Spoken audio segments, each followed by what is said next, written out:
Isso aqui é açúcar. Tá na sua cozinha, no seu café, no seu bolo, no refrigerante que você tomou hoje. Custa quase nada, tem em qualquer mercado e você provavelmente comeu um monte dele sem nem perceber.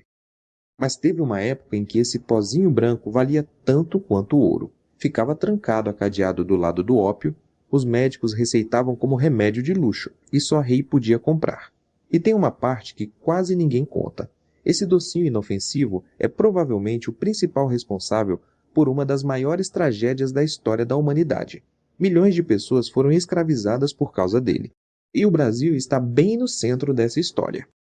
Aquele açúcar que você joga no café tem um rastro de sangue atrás dele que quase ninguém para pensar. E ainda tem mais.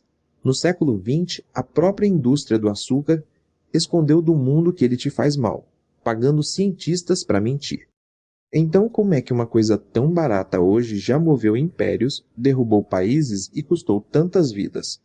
Cola comigo, porque a história do açúcar é muito mais sombria e insana do que parece.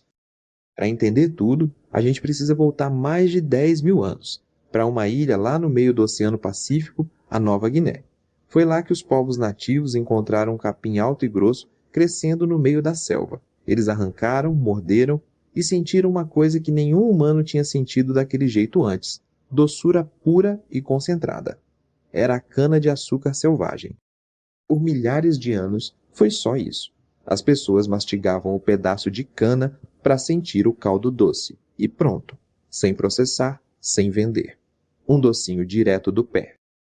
A cana foi se espalhando devagar pela Ásia até chegar na Índia. E foi aí que a história virou. Os indianos descobriram como esmagar a cana, ferver o caldo e deixar aquilo virar cristais sólidos. Pela primeira vez na história, o doce podia ser guardado, transportado e vendido. Eles tinham acabado de inventar o açúcar de verdade. E olha que curioso, a palavra que eles usavam deu origem à palavra açúcar em quase todas as línguas do mundo. Os médicos indianos tratavam aquilo quase como algo sagrado, receitavam para dor de cabeça, para problema de estômago, para tudo. E aqui começa a parte que muda tudo. Quando o açúcar chegou na Europa, trazido pelos comerciantes árabes que aperfeiçoaram o refino, os europeus surtaram. Nunca tinham provado nada parecido. Mas era caríssimo. Tão caro que não era considerado comida. Era remédio. Ficava trancado atrás do balcão das farmácias, do lado do ópio e das especiarias raras. E era símbolo de status absoluto. Os reis faziam esculturas gigantes de açúcar nos banquetes só para mostrar para os convidados o quanto eram ricos. Reis da Inglaterra guardavam estoques de açúcar do mesmo jeito que um governo hoje guarda reservas de ouro. Num único casamento real, em 1236, a corte gastou em açúcar mais do que a renda de um ano inteiro de uma pessoa comum. Se você tinha açúcar na mesa, você era alguém. Se não tinha, provavelmente nunca ia provar na vida. Por 200 anos, quem controlou esse negócio na Europa foi a cidade de Veneza, na Itália, que tinha praticamente o monopólio e lucrava fortunas revendendo o açúcar. Mas tinha um problema gigante: a cana não cresce no clima frio da Europa. Para ter açúcar, os europeus precisavam de terra tropical, quente, com muito sol. E foi essa fome insaciável por açúcar que ligou o motor de uma das partes mais escuras da história da humanidade. No século XV, Portugal começou a plantar cana em ilhas no Atlântico, perto da África. O clima era perfeito. Só que cultivar cana e fazer açúcar é um dos trabalhos mais brutais que existem. 18, 20 horas por dia no calor extremo. Os trabalhadores caíam de exaustão. De doença, morriam. Então os europeus escolheram a solução mais desumana possível: escravizar africanos, arrancar milhões deles à força de suas casas e trazê-los para trabalhar até a morte nos canaviais. E quando Colombo cruzou o Atlântico, ele trouxe mudas de cana na segunda viagem. O clima da América era perfeito. E aí a engrenagem mais cruel da história começou a girar de vez. Deixa eu te explicar por que esse trabalho era um inferno de verdade. Depois de cortar a cana no facão sob o sol, os trabalhadores tinham que enfiar os talos numa moeda gigante em poucas horas, antes do caldo estragar. E quem alimentava aquela máquina de rolos corria o risco de ter os dedos, a mão, o braço inteiro puxados para dentro. Os donos de engenho deixavam um facão pendurado do lado. para cortar o braço da pessoa rápido antes que o corpo inteiro fosse esmagado. Depois, o caldo era fervido em tachos de cobre num calor de mais de 60 graus, onde queimaduras de açúcar derretido eram constantes. E o trabalho nunca parava. E aqui entra o Brasil, bem no coração dessa história. Os engenhos do Nordeste, principalmente em Pernambuco e na Bahia, foram por muito tempo os maiores do mundo. O açúcar brasileiro abastecia a Europa e enriquecia Portugal de um jeito difícil de imaginar. Mas toda essa riqueza foi construída sobre o sofrimento de milhões de pessoas escravizadas. E os números são de arrepiar. Entre os séculos XVI e XIX, cerca de 12 milhões de africanos foram forçados a atravessar o oceano em navios. Uma parte enorme deles foi parar nos canaviais, e as condições eram tão brutais que a expectativa de vida de uma pessoa escravizada num engenho de açúcar era de apenas 7 anos depois de chegar. 7 anos. Os donos de engenho faziam a conta e concluíam que era mais barato trabalhar a pessoa até a morte e comprar outra do que tratá-la como ser humano.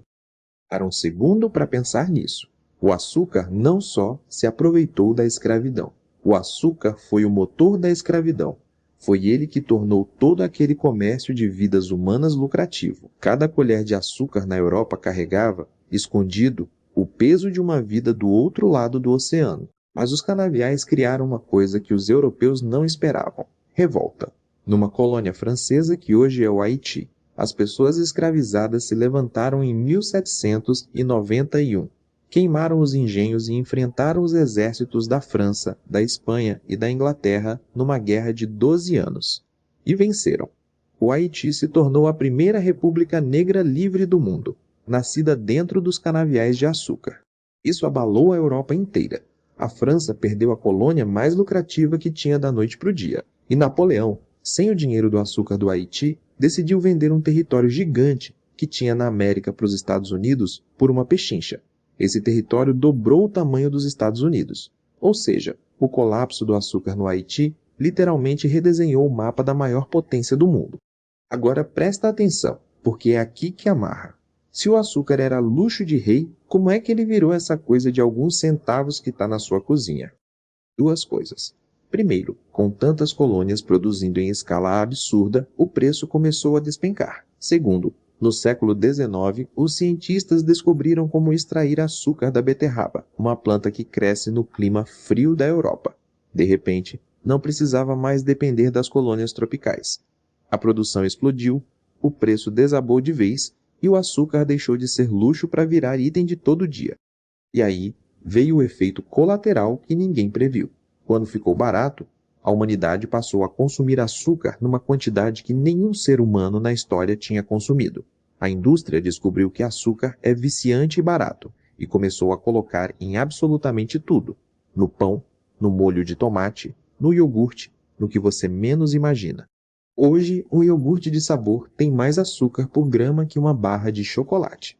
Uma única lata de refrigerante passa do limite de açúcar recomendado para o dia inteiro. E o que quase ninguém conta é o que veio depois. Já nos anos 50, a própria indústria do açúcar tinha pesquisas mostrando que ele estava ligado a doenças do coração. Mas em vez de avisar as pessoas, eles enterraram os estudos. Em 1967, a indústria pagou 3 cientistas da Universidade de Harvard para publicar um estudo dizendo que o vilão da saúde era a gordura, não o açúcar.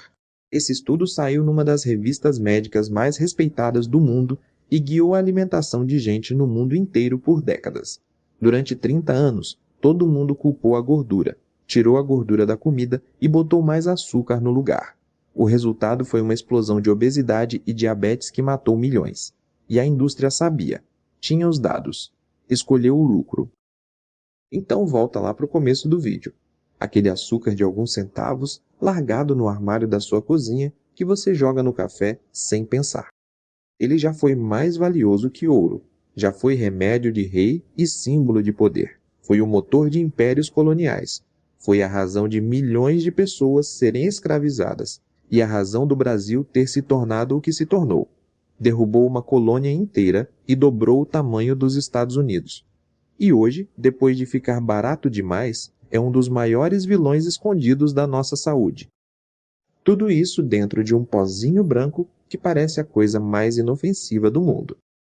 E a verdade é que quase tudo que você acha banal na sua cozinha tem uma história tão doida e pesada quanto essa. O café, o sal, a batata. Cada um guarda um segredo mais surpreendente que o outro. E é exatamente isso que a gente faz aqui. Pega a coisa mais comum do seu dia a dia e revela a história insana que está escondida atrás dela. Então, se você quer descobrir qual vai ser o próximo alimento a bagunçar sua cabeça, se inscreve no canal e ativa o sininho.